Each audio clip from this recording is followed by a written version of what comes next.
Olá pessoal, eu sou o professor João Tolentino e neste vídeo vamos estudar o escoamento superficial.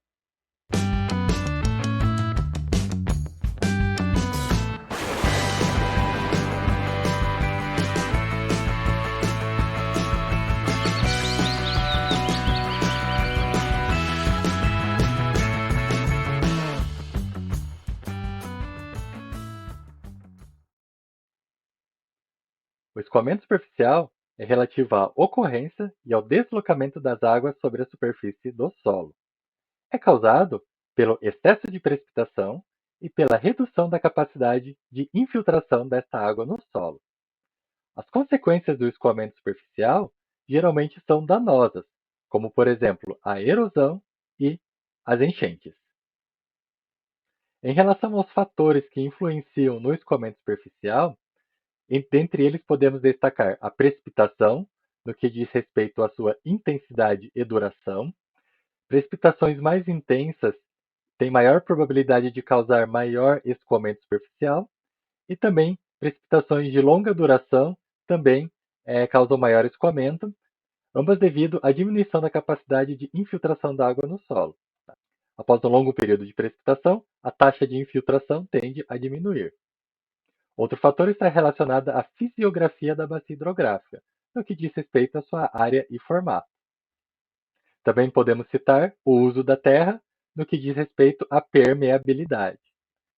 As modificações antrópicas no uso da terra modificam a permeabilidade deste solo, especialmente o processo de urbanização, que é feito com cimento, concreto, asfalto, que são superfícies bastante impermeáveis e dificultam em muito a infiltração da água no solo. Obviamente, essa água, ao ser precipitada sobre essas superfícies, ao não conseguir infiltrar, o único destino dela é o escoamento superficial, e como já vimos, é bastante danoso.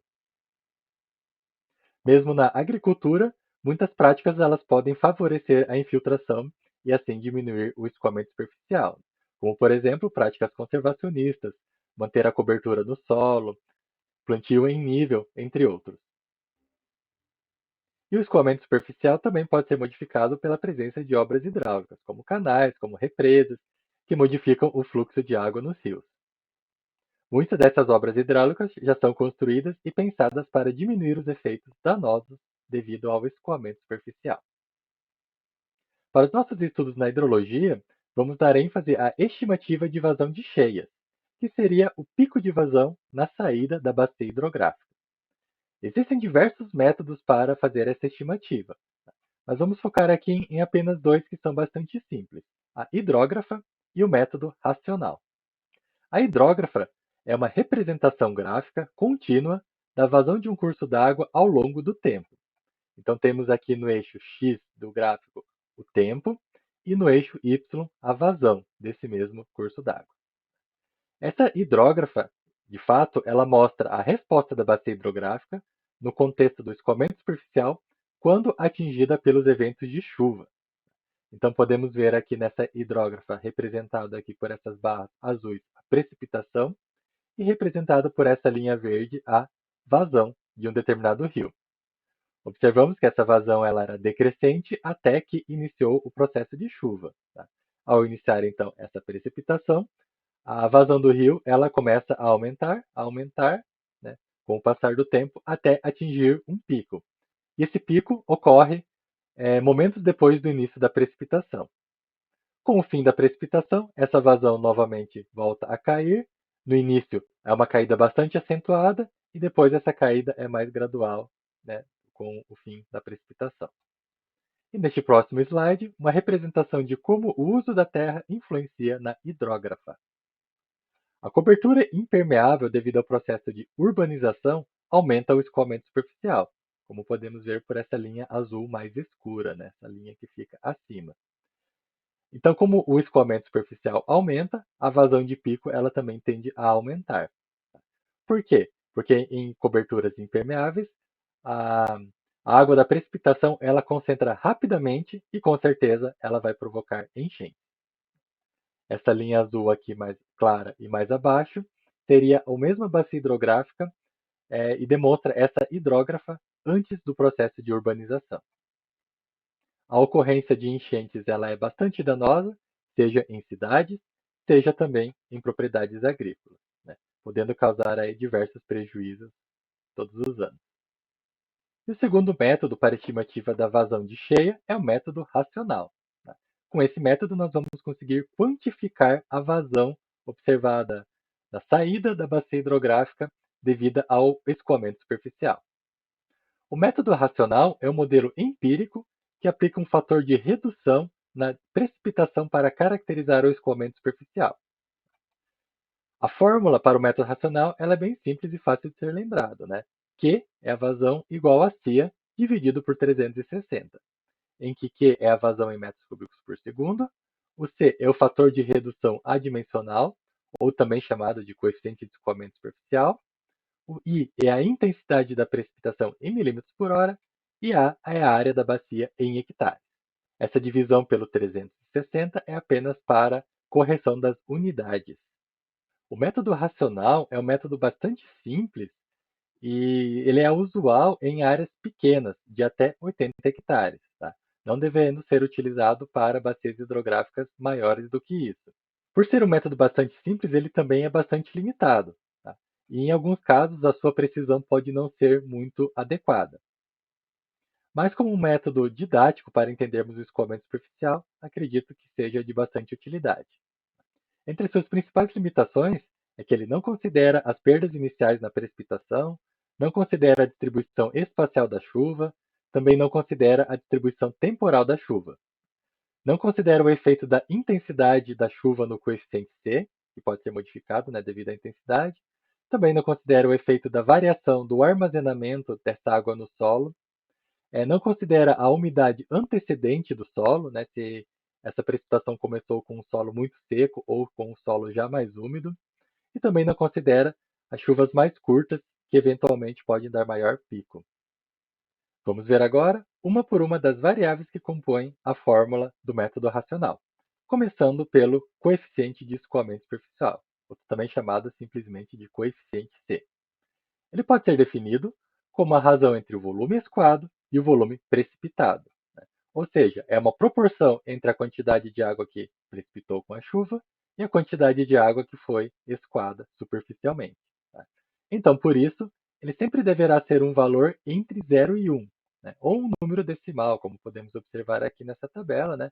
Variando de 0,10 até um máximo de 0,80 nessas condições. Existem diversas tabelas que trazem os valores de coeficiente C, dependendo de onde esse método será aplicado. Tá? Essa tabela que eu trouxe para vocês, ela é bastante útil para propriedades agrícolas, porque divide a cobertura do solo entre floresta, pastagem e terra cultivada, bastante comum aí nas propriedades agrícolas.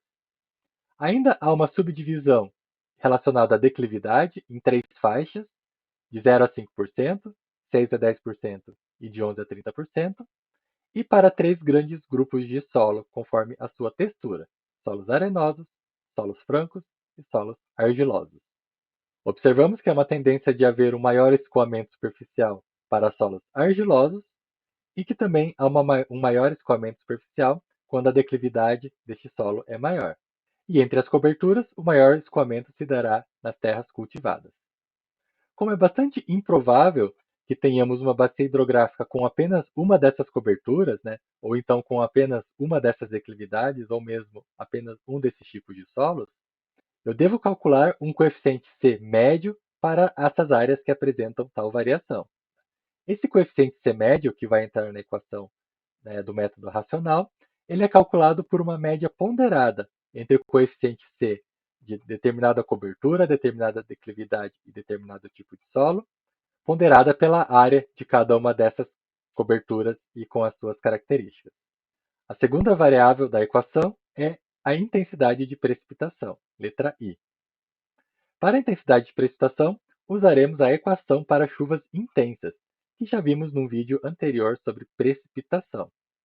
A equação para chuvas intensas tem esse formato aqui. O tempo de duração da chuva, T, definimos como a duração de uma chuva crítica, que para nosso caso é igual ao tempo de concentração, o TC, da bacia hidrográfica.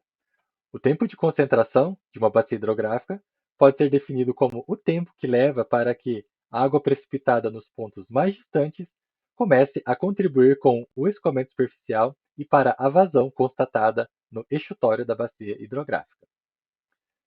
Também existem diversos métodos e diversas equações empíricas para o cálculo desse tempo de concentração.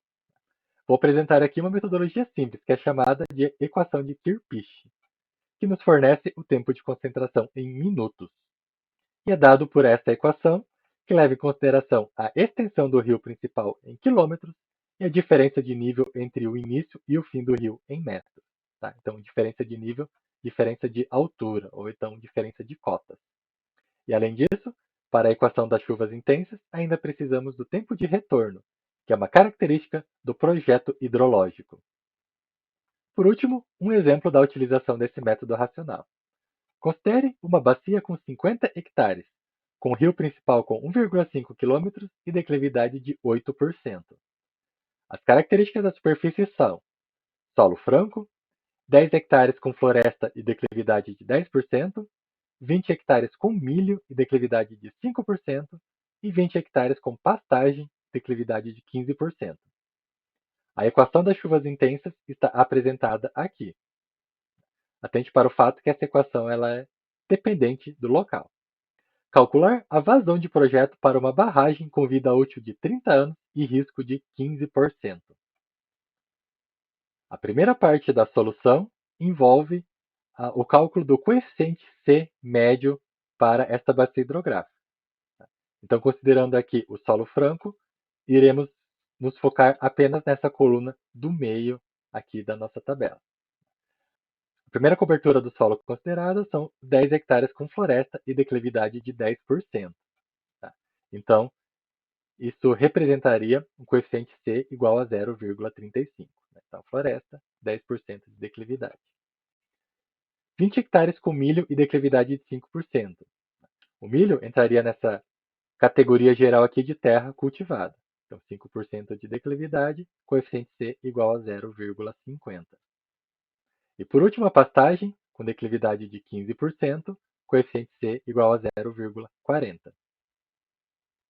Então, com esses valores para cada uma das coberturas do solo, eu calculo, então, uma média ponderada para obter esse coeficiente C médio.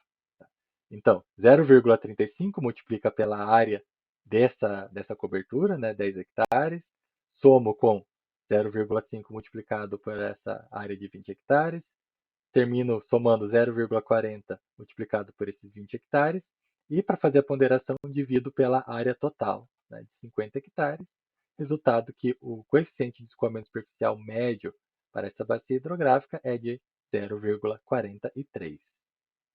A segunda parte dessa solução envolve o cálculo da intensidade da precipitação. Primeiro, a duração da chuva, que eu já falei anteriormente que é igual ao tempo de concentração, que é calculado pela equação de Kirchhoff. Então, a equação 57 é da fórmula, 1,5 km é o comprimento do rio principal, e aqui na parte de baixo eu preciso entrar com a diferença de altura entre a parte mais alta e a parte mais baixa dessa bacia hidrográfica. Né? No entanto, eu tenho apenas a declividade desse rio principal. Tá? Então, para solucionar isso, eu pego o comprimento do rio, 1,5 km, aqui já transformado para 1.500 metros, e multiplico pela declividade, de 8%, né? Ou então 0,08. Elevado a 0,385 da fórmula, é igual a 14,4 minutos. Tá? Esse é o tempo de concentração e esse é o tempo de duração da chuva crítica que consideraremos na equação das chuvas intensas. O tempo de retorno ele é uma característica da obra hidrológica e, para nosso caso, iremos considerar o risco R e a vida útil N desta obra. Para este exemplo, o risco permitido era de 15% e a vida útil de 30 anos. Tá? Então, aplicando nessa equação aqui do tempo de retorno, que já foi objeto de estudo lá na nossa aula de probabilidade, o tempo de retorno será calculado em 185 anos. Por fim, substituindo esses valores em nossa equação das chuvas intensas, chegamos ao valor de 202 milímetros por hora de intensidade de precipitação. E a terceira parte da solução é o cálculo da vazão de projeto, tá? Já aplicando a fórmula do método racional, né? O Q igual a CIA dividido por 360. Então, o C médio, 0,43, que multiplica 202, a intensidade em milímetros por hora, e multiplica a área da bacia de 50 hectares, dividido por 360, igual a 12,1 metros cúbicos por segundo. Esta é a vazão máxima que constataremos na saída da bacia hidrográfica, também chamada de vazão de cheia ou então de vazão de projeto. E assim finalizamos esse nosso vídeo sobre escoamento superficial.